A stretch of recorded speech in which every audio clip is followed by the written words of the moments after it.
Achei ótimas pechinchas no centro de reciclagem local, que tem uma loja para vender itens bons demais para descarte. Essas laterais de banco em ferro forjado estão um pouco enferrujadas e quebradas em 1 ou 2 lugares. Dá para ver aqui por dentro que um dos furos quebrou. Por só 10 libras acho que consigo fazer um banco legal com essas peças. Em algum lugar aqui eu tenho uma solução para ferrugem. Tenho isso há 6 ou 7 anos. Não sei se estraga, mas da última vez funcionou bem. Então, vamos tentar. Aliás, você não vai querer isso nas mãos. Elas ficam pretas, nem pergunte como sei. Esse produto transforma ferrugem em superfície estável em 15 minutos. E não conheço solução melhor para ferrugem. Não é necessário enxaguar ou limpar após aplicar. Apenas espere secar totalmente. Enquanto aguardo o efeito, posso começar as ripas e, inicialmente, usaria essas tábuas de deck reaproveitadas.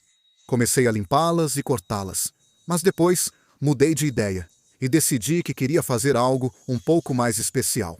Em 2022, nos despedimos do nosso gato Dylan, de 18 anos, e achei que seria legal ter um banco como memorial para ele. Vou usar um belo iroco que tenho guardado, em vez de pedaços de pinho mal acabados. Estava reservando para algo especial. Você pode achar que colocar ripas nas extremidades de um banco é simples e rápido, como eu pensei, mas foi mais desafiador do que parecia por 3 motivos que explicarei no vídeo. Então, você já me viu aparar as bordas e cortar as tábuas em ripas de 55 milímetros de largura, e isso me leva ao primeiro motivo pelo qual esse projeto foi desafiador.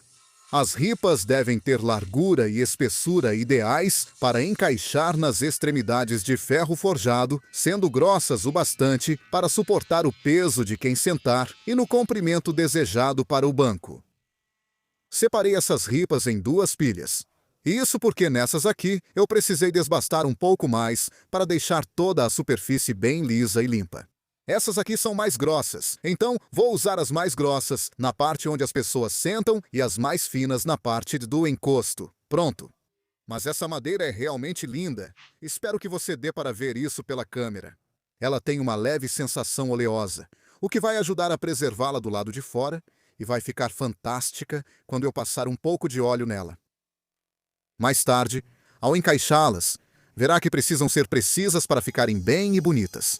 Também vou arredondar as ripas para suavizar as bordas. Voltando às extremidades de ferro cru, a maioria das áreas enferrujadas ficou preta, mas apliquei uma segunda demão fora da câmera porque ainda havia pontos de ferrugem. Depois disso, posso pintar as extremidades do banco. Eu pendurei elas nos meus cavaletes para poder pulverizar todos os cantos e frestas. Eu tenho um preto acetinado que vai deixá-las bem arrumadas. Montei um canto quadrado na furadeira de bancada para garantir furos guias centralizados em cada extremidade das ripas. Agora, o segundo motivo do desafio neste projeto, a montagem. Precisei encaixar todas as ripas de um lado antes de fazer o outro, e encaixar a segunda extremidade do banco foi bem complicado. O principal conselho é deixar os parafusos soltos. Apertar demais só traz problemas, como verá depois. Vamos para o terceiro desafio agora, certo? Então, eu já encaixei todas as ripas, exceto 2. E isso porque cortei todas essas ripas com 55 milímetros de largura por 25 milímetros de espessura. Mas para as 2 ripas restantes que ficam bem na frente e no topo, 55 milímetros simplesmente não caberia. Então, eu reduzi essas para 35 milímetros e estou testando aqui. Ainda assim, vejo que elas não vão caber aqui dentro. Acho que vou precisar cortar um chanfro em um dos cantos e aí elas devem encaixar.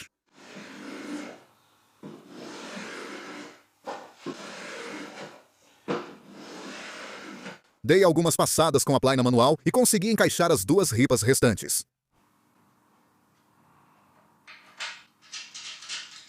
E, novamente, se você estiver fazendo um projeto como este, não faça o que estou fazendo aqui, apertando demais esses parafusos. Eles precisam ficar bem soltos para conseguir posicionar tudo.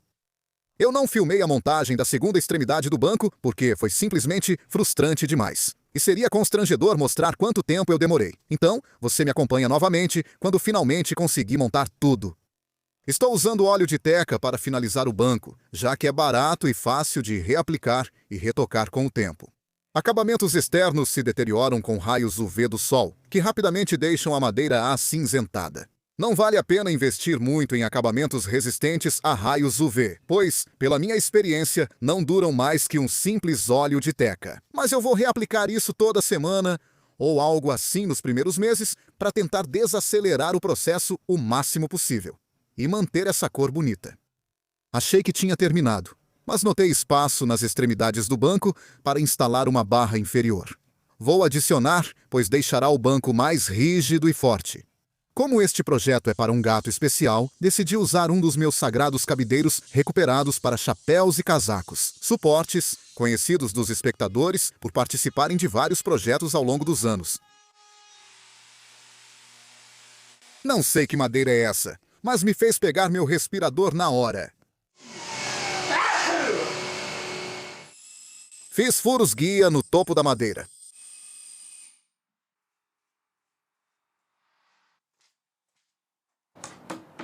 Coloquei um parafuso de carroceria em cada ponta.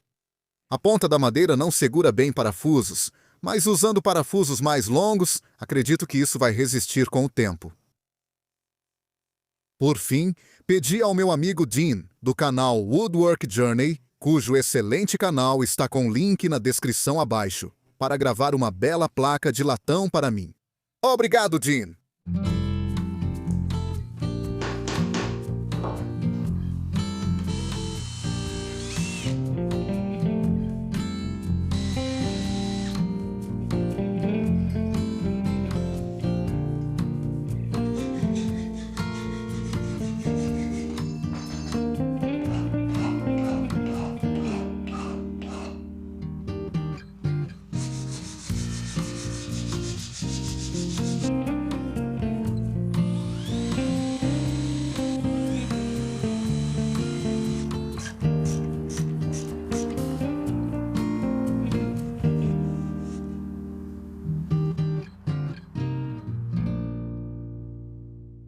Também comprei este pequeno e bonito bebedouro para pássaros, que também custou 10 libras. Eu já estava procurando um bebedouro para pássaros há um tempo, mas muitos dos que vi são muito ornamentados e não fazem muito o meu estilo. Ou então são modelos modernos, mas muito caros. Mas esse aqui eu gostei bastante. Acho que a parte de cima é feita para ser separada da base, provavelmente para facilitar a limpeza. Não tenho certeza. Mas no momento, se eu colocar a parte de cima, fica um pouco instável e eu ficaria preocupado com alguém esbarrando e derrubando. Então acho que quero encontrar uma maneira de prender a parte de cima na base de alguma forma. Mas primeiro, vou dar uma boa limpada nela.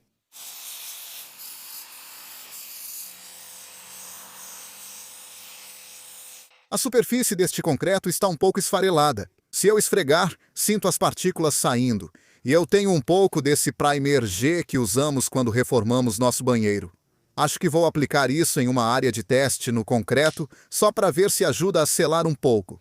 Isso é só um experimento. Então vou aplicar um pouco na parte de baixo, e quando estiver seco, vamos ver como ficou. Este primer de resina sintética é usado para tratar gesso antes de instalar azulejos, mas também serve para superfícies cimentícias antes da pintura. Pareceu funcionar muito bem para selar o concreto, então apliquei em toda a superfície, exceto na cuba da banheira em si.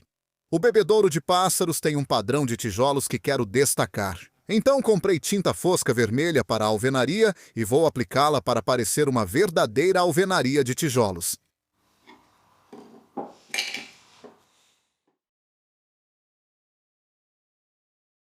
Como eu também tinha um pouco de tinta preta para a alvenaria, pensei em adicionar um pouco disso também.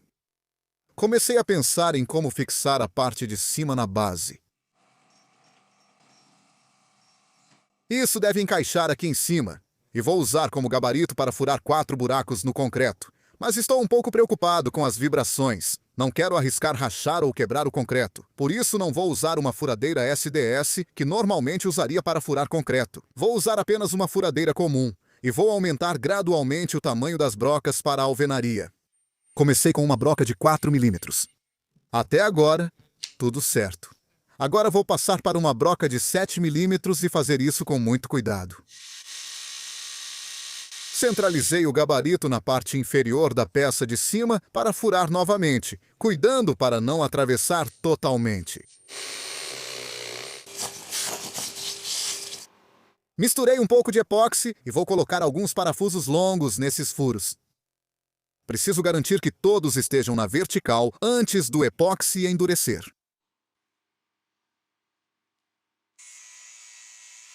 Após endurecer, posso desbastar as cabeças. Agora a parte superior da banheira deve encaixar na base. Quero garantir que a parte da bacia da banheira seja tratada com um produto não tóxico. Então apliquei um pouco deste óleo de tung puro, que vi ser recomendado para esse fim na internet. Não sei quanto vai durar, mas achei melhor do que nada. Pássaros preferem áreas com abrigo para se esconder. Então vou colocar ali, perto dos arbustos. Bebedouros também devem ficar longe do sol direto, e essa área é sombreada quase o dia todo. Então parece ideal. Achei que ficaria melhor se pudesse elevá-lo um pouco do chão. Então vou remover um pouco da grama, e tenho meia placa de concreto sobrando de um projeto anterior que posso nivelar com um pouco de areia. Para ser sincero, não tenho muita certeza de como me sinto em relação a isso. Acho que trouxe um pouco de cor para o jardim, o que é legal. E espero que os pássaros gostem. Mas não amei isso, embora também não odeie. De qualquer forma, obrigado por assistir.